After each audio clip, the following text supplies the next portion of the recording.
আসসালামু আলাইকুম বন্ধুরা, কেমন আছেন সবাই? আশা করি সবাই ভালো আছেন। আলহামদুলিল্লাহ আমি ভালো আছি। আজকে আপনাদের সামনে নতুন একটি টপিক নিয়ে হাজির হয়েছি। আজকে আপনাদের সাথে যে টপিকটি নিয়ে হাজির হয়েছি সেটি হচ্ছে একটি টেম্পারেচার কন্ট্রোলার। এই টেম্পারেচার কন্ট্রোলার কিভাবে কাজ করে, এটির ইনপুটে কি দিতে হয় এবং আউটপুটে কি দেওয়া যায়, এগুলো নিয়ে বিস্তারিত আলোচনা থাকছে আজকের এই ভিডিওতে। সবাই ভিডিওটি ধৈর্য সহকারে দেখবেন এবং চ্যানেলটি সাবস্ক্রাইব করে দিবেন। আর যারা সাবস্ক্রাইব করেছেন তাদেরকে অসংখ্য ধন্যবাদ। চলুন দেরি না করে ভিডিওটি শুরু। গাইস, আমার হাতে যে ডিভাইসটি দেখতে পাচ্ছেন এটি একটি টেম্পারেচার কন্ট্রোলার। দেখুন এখানে লেখা আছে স্পষ্ট টেম্পারেচার কন্ট্রোলার। সি হচ্ছে সেলসিয়াস, এখানে পিবি যেটা এটি হচ্ছে প্রেজেন্ট ভ্যালু। এই ডিসপ্লেতে যে ভ্যালুটি উঠে উপরেরটিতে এটি হচ্ছে প্রেজেন্ট ভ্যালু এবং এই নিচের ডিসপ্লেতে যে টেম্পারেচারটি উঠে সেটি হচ্ছে সেট ভ্যালু। অর্থাৎ যে ভ্যালুটা সেট করে দিবেন সেটি উঠবেন নিচে সেট করা থাকবে, সেটি নিচের ডিসপ্লেতে শো করবে এবং বর্তমানে যে টেম্পারেচারটি থাকবে সেটি হচ্ছে এই উপরের ডিসপ্লেতে শো করবে। সো গাইস, দেখেন এখানে আরো কিছু ইন্ডিকেটর আছে, যেমন SB2, এখানে আছে হচ্ছে AT, আউট, EB1, EB2। তাছাড়াও এখানে কিছু বাটন দেখতে পাচ্ছি, এগুলো দিয়ে আমরা ফাংশনে ঢুকে টেম্পারেচার কন্ট্রোলারকে টেম্পারেচার সেট, রিসেট এগুলো আমরা সেট করে থাকি।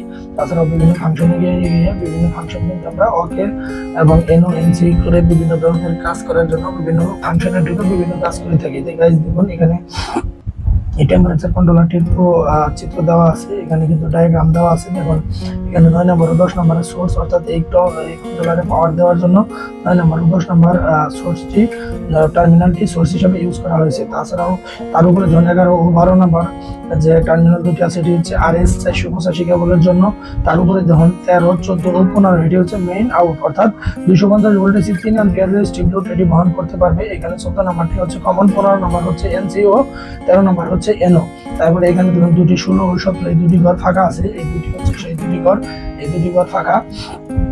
এখানে দেখুন 1, 2, 3 হচ্ছে RTD/TC অর্থাৎ টেম্পারেচার সেন্সর। টেম্পারেচার সেন্সর কেবল হচ্ছে এখানে লাগে। দেখুন এই যে 1, 2, 3 এই তিনটি টার্মিনালে কিন্তু তিনটি তার লাগানো আছে। টেম্পারেচার এটি হচ্ছে PD100 সেন্সরের টেম্পারেচারের কন্ট্রোলারের পিনে এসে লেগেছে।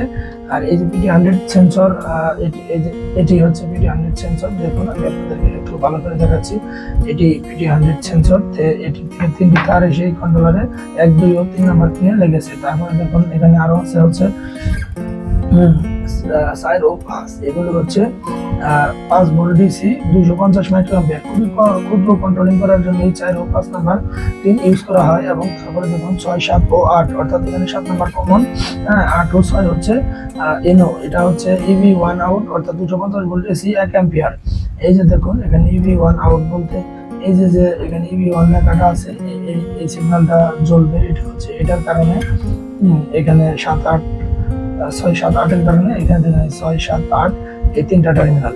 যাই হোক গাইস, এটি আমি আপনাদেরকে একটু পাওয়ার দিয়ে দেখাচ্ছি। দেখুন এটি টেম্পারেচার কন্ট্রোলার কিভাবে কাজ করে আপনাদেরকে আমি পরবর্তীতে বিস্তারিতভাবে আপনাদেরকে বুঝিয়ে দেওয়ার চেষ্টা করবো ইনশাল্লাহ। আমি একটি রিলে ও লোড দিয়ে দেখিয়ে চেক করে দেব যে টেম্পারেচার হলে কিভাবে এটি কাজ করে আর টেম্পারেচার না থাকলে এটি কিভাবে কাজ করে, সেটি আমি আপনাদেরকে এর পরবর্তী ধাপে বুঝিয়ে দেওয়ার চেষ্টা করবো ইনশাল্লাহ। জাস্ট আপনি শুধু এখন দেখুন এখানে 34.3 আর এখানে 37.0।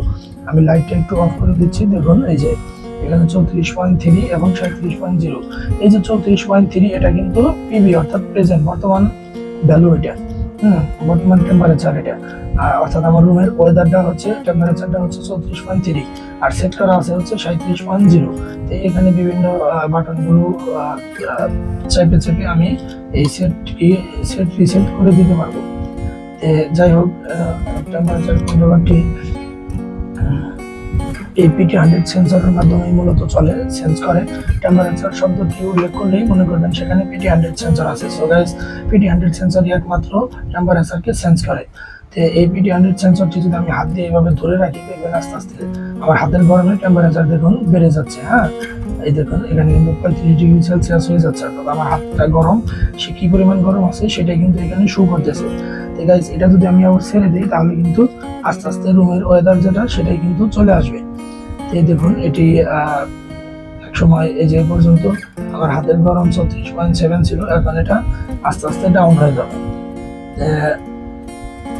যাই হোক, এই ছিল হচ্ছে টেম্পারেচার সেন্সরের আলোচনা বিস্তারিত। এরপরে আমি A to Z আপনাদেরকে আস্তে আস্তে সবকিছু বুঝিয়ে দিব, দেখিয়ে দিব, এবং এই টেম্পারেচার কন্ট্রোলার নিয়ে আপনাদের সামনে কিন্তু আমি ভিডিও তৈরি করে দেখাবো প্র্যাকটিক্যালি, যে কিভাবে এই টেম্পারেচার সেন্সর অর্থাৎ টেম্পারেচার কন্ট্রোলার এগুলো দিয়ে কিভাবে চেঞ্জ করে, এই টেম্পারেচার সেন্সর দিয়ে কিভাবে ঠান্ডা ও গরমের মধ্যে নিলে কিভাবে এই সেট ভ্যালুর মধ্যে সেট ভ্যালু অতিক্রম করলে কোনটা জ্বলে কোনটাই হয় সেগুলো দেখাবো। যেমন এই যে আউট, দেখুন এখানে কিন্তু আউট হয়ে আছে হচ্ছে 37.0 নিচে আছে বর্তমান ভ্যালু, সেই কারণে। তো গাইস, এটি এভাবে আপনাকে আমি এখন প্র্যাকটিক্যালি দেখাইতে পারলাম না। যাই হোক, আমার কাছে রিলে নেই, সেই কারণে দেখাইতে পারলাম না। তবে এর পরবর্তী ভিডিও আমি দেখিয়ে দেবো। তো সবাই ভালো থাকবেন, সুস্থ থাকবেন, আল্লাহ হাফেজ।